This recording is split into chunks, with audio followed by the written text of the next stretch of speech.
sebaiknya seorang manusia beriman menyebut dan bertasbih kepada Allah Subhanahu wa Ta'ala, bahwa diriwayatkan oleh Imam Muslim dari sahabat Sa'ad bin Abi Waqqas bahwa Rasulullah SAW pernah bertanya kepada para sahabat dalam suatu majelis, adakah di antara kalian yang mampu mengerjakan 1000 kebaikan dalam sehari? Kemudian tidak ada sahabat yang mampu menjawab pertanyaan dari Rasulullah SAW. Semua merasa tidak sanggup melakukan amalan sebanyak itu dalam sehari. Kemudian seorang sahabat lalu memberanikan diri bertanya balik kepada Rasulullah SAW, bagaimana bisa seseorang di antara kami mengerjakan 1000 kebaikan dalam sehari, wahai Rasulullah SAW? Kemudian Rasulullah SAW bersabda, jika seseorang bertasbih 100 kali dalam sehari, maka akan dicatat baginya 1000 kebaikan atau dihapuskan darinya 1000 kesalahan. Tasbih menurut definisi para ulama adalah memurnikan Allah dari segala sifat buruk dan kekurangan dengan mengatakan subhanallah, maha suci Allah Subhanahu wa Ta'ala. Tasbih termasuk amalan yang sangat mudah dilakukan, namun berat untuk diucapkan, tapi syarat untuk mendapatkan pahala. Sebagai bagian dari zikir, tasbih bisa dilakukan kapanpun dan dimanapun, tidak mesti di masjid dan tidak harus dalam keadaan suci. Tasbih bisa dilafazkan dalam perjalanan, pergi ataupun kerja di kantor, di sekolah, di rumah, bahkan di tempat-tempat yang lainnya. Tasbih adalah amalan para nabi dan orang-orang beriman.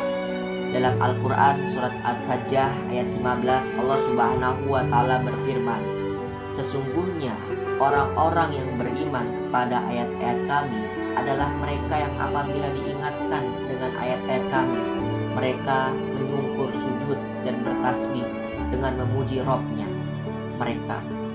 Sedangkan mereka tidak menyombongkan diri, bahkan seluruh alam semesta yang di langit dan di bumi dan di antara keduanya, sejatinya mereka semua bertasbih kepada Allah Subhanahu wa Ta'ala tanpa henti. Bertasbih kepada Allah apa yang ada di langit dan apa yang ada di bumi. Hanya kepunyaan Allah lah semua kerajaan dan pujian, dan Dia Maha Kuasa atas segala sesuatu selain syarat dengan kebaikan dan pahala. Tasbih juga memiliki banyak keutamaan lainnya. Antara lainnya yang pertama, tasbih adalah ucapan yang paling dicintai oleh Allah Subhanahu wa Ta'ala. Sahabat Abu Dzar pernah meminta Rasulullah SAW agar diajarkan sesuatu perkataan yang paling dicintai oleh Allah Subhanahu wa Ta'ala. Rasulullah SAW bersabda, perkataan yang paling dicintai oleh Allah adalah subhanallah wa bihamdihi, maha suci Allah dengan segala puji baginya. Kemudian yang kedua, tasbih adalah sebuah amalan yang berat nilai timbangannya di akhirat kelak. Rasulullah SAW bersabda, 2 kalimat yang ringan diucapkan lidah, berat dalam timbangan dan disukai oleh Allah Subhanahu wa Ta'ala yang Maha Pengasih, yaitu kalimat subhanallah wa bihamdihi subhanallahil azim. Kemudian yang ketiga, orang yang bertasbih ditanamkan baginya kurma di surga.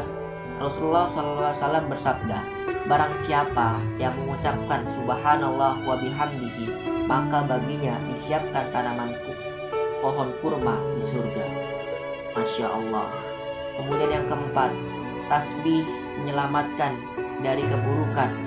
Inilah yang dialami oleh Nabi Yunus alaihissalam, seperti yang diceritakan dalam Al-Quran.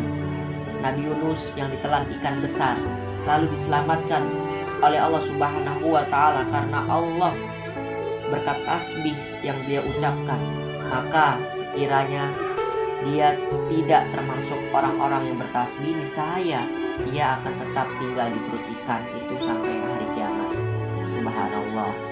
Oleh karenanya kita sebagai orang beriman mengingat dan menyebut nama Allah dengan bertasbih bertasbih dan berzikir dengan menyebut asma-asma Allah. Barakallahu